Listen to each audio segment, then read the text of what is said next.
Hello all. I've wanted to make this video for a very long time. I've finally been inspired to do so by the recent Gamergate movement. I say recent, it's been going on for a few months now. If you haven't heard of it, the Gamergate movement has been defined as a consumer revolt triggered by overt politicisation, ethical misconduct and unprecedented amounts of censorship targeted at gamers and video games as a whole. Link in the description. Now, the overt politicisation referred to is coming from a particularly noxious group of people who have been called the social justice warriors, and Gamergate is in large part a strong pushback against them. The social justice warrior culture is itself a combination of crazed third world feminism, also known as theo-feminism or religious feminism, along with the postmodernism and cultural Marxism that's cultivated in the social studies departments of academia. And this is where I come in, because theo-feminism and postmodernism, at least, get their existence and are fueled by what I call the feminine mind. And the feminine mind is what I know about. It's my specialty. And so this can be my contribution to the Gamergate movement. If you want to understand the social justice culture, satirically abbreviated to SOCJUS, after George Orwell's dystopian novel 1984, the culture that is at the root of the corruption in our universities and now also in our entertainment industries, then you have to understand the feminine mind. What is the feminine mind? The first thing to be understood is that everyone has a feminine mind. Obviously, women tend to have more of the feminine mind than men do, which is why it's called the feminine mind. But indeed, everyone does in fact have a feminine mind to some degree. And this is because the feminine mind is the unconscious mind. It is the feeling mind, the emotional mind, the irrational mind, the animal mind, the immediate mind. Here are examples of the masculine mind.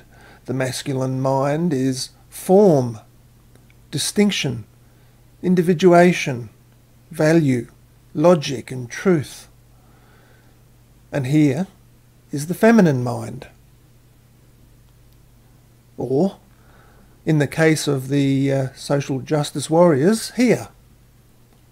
That's right, the feminine mind is literally nothing. There's no form, no value, no distinction, no individuation, no direction, no truth. There's only feelings. Feelings of attraction and aversion. Feelings of fear or comfort. Feelings which a cow can have, which a fish can have. You can also conceive of the feminine mind to be a kind of mirror, which merely reflects whatever is in the immediate environment without any processing. The feminine mind is the immediacy of a child.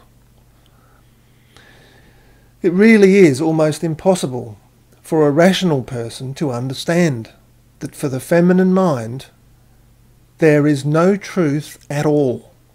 None. Nietzsche says that for the feminine mind, the superficiality of existence is its essence, and all virtue and profundity is to them a veil over this truth.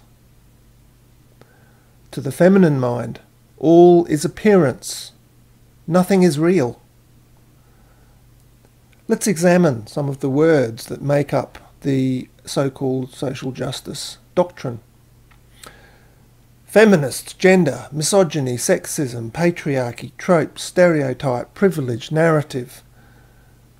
Upon examination, all of these words are so vague that they are effectively completely meaningless. And if you ask a feminist to define any of these words, all they can do is accuse you of harassment or hyperskepticism, which are even more meaningless words. That's how it must always be with the feminine mind. Definition is not possible. So you can't ask a feminine mind for a definition. The feminine mind doesn't know what definition is.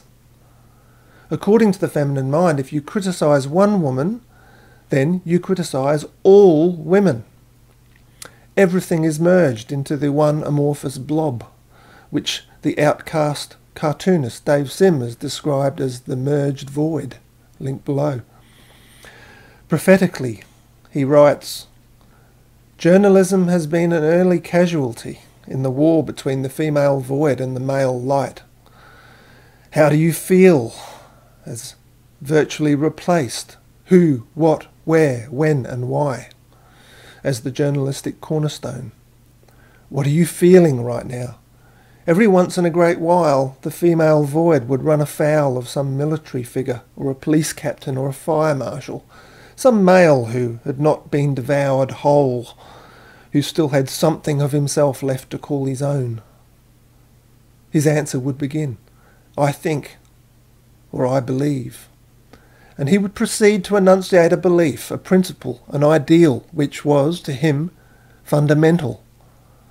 The female or male feminist, they differ only cosmetically from each other, interviewing him, would be dogged in his or her pursuit. 'But how do you feel as an individual, as a person, as a human being?' The interview subject would invariably look confused, discomforted at this. After all, he had just answered the question. He would paraphrase his belief, his principle, his ideal. 'I think, I believe.' At this point, the he-she interviewer switched invariably to another satellite feed, to another journalist, or a psychologist or a social worker. Reasoning, thinking males with systems of belief made for very bad television.